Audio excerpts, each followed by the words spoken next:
এই রাতে আল্লাহ বছরের বাকি সময়ের বড় বড় সিদ্ধান্তগুলো পাঠিয়ে থাকেন এবং সমস্ত ভালো সিদ্ধান্তগুলো, সব ভালো ভালো সিদ্ধান্তগুলো, বড় বড় সিদ্ধান্তগুলো পাঠিয়ে থাকেন। কে কি অর্জন করবে, কে কোন ধরনের সুখ সমৃদ্ধি লাভ করবে, কোন কোন বাচ্চা জন্মগ্রহণ করবে, কোন কোন বিবাহ সংঘটিত হবে, কোন কোন ভালো বা খারাপ ঘটনা ঘটবে, কে কে ইসলাম গ্রহণ করবে, কে শান্তিতে মারা যাবে, যাই হোক না কেন এই সমস্ত সিদ্ধান্তগুলো আল্লাহ এর সবই জানেন। কিন্তু ফেরেশতারা এই রাত থেকে এগুলোর বাস্তবায়ন শুরু করে। সরকারের যেমন বাজেট থাকে এবং সেই বাজেটের বাস্তবায়ন থাকে, এটা সেই রাত, এটা সেই রাত, এটা সেই রাত যে রাতে আল্লাহর সিদ্ধান্তগুলো পাঠানো হয় এবং ফেরেশতাদের মাধ্যমে এগুলোর বাস্তবায়ন করা শুরু হয়। এটা হলো লাইলাতুল কদরের একটি অর্থ। এর আলোকে আমি সূরাতুদ দুখান থেকে কয়েকটি আয়াত পড়ছি।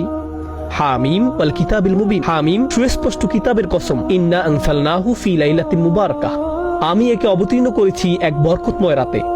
এমন রাত যে রাতে কল্যাণের শুধু বৃদ্ধিই ঘটে, আপনার প্রত্যাশার চেয়েও বেশি কল্যাণের প্রকাশ ঘটতে থাকে।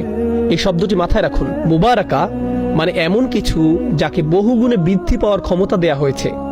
মুবারাকের অর্থ এটাই, এমন কিছু যা বর্তমান থাকে এবং বহুগুণে বৃদ্ধি পায়।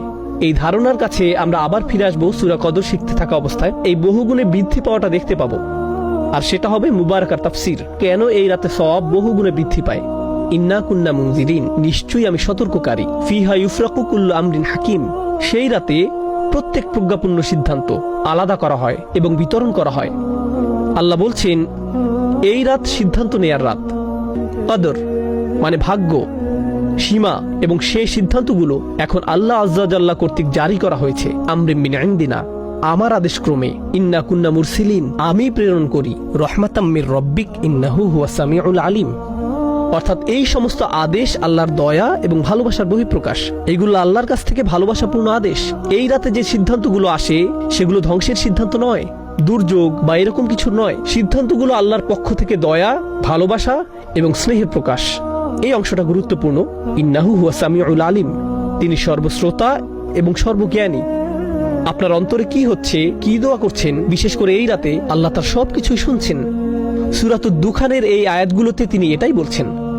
আমাদের মনে এই সম্পর্কে কোনো দ্বিধা থাকা যাবে না। রব্বিস সামাওয়াতি ওয়াল আরদ ওয়া মা বাইনাহুমা ইন কুনতুম মুকিনিন, যিনি আসমান সমূহ, জমিন এবং এ দুয়ের মধ্যবর্তী সবকিছুর রব, যদি তোমরা দৃঢ় বিশ্বাস পোষণকারী হও। কদরের দ্বিতীয় অর্থ হলো মানাজিল বা শারাফ, আভিজাত্য, সম্মান। এই রাত্রি ব্যাপক সম্মানের। কেন? ব্যাপারটাকে এভাবে ভাবতে পারেন, সবচেয়ে সম্মানিত ফেরেশতা জিবরাইল আলাইহিস সালামের আগমন ঘটে এই রাতে।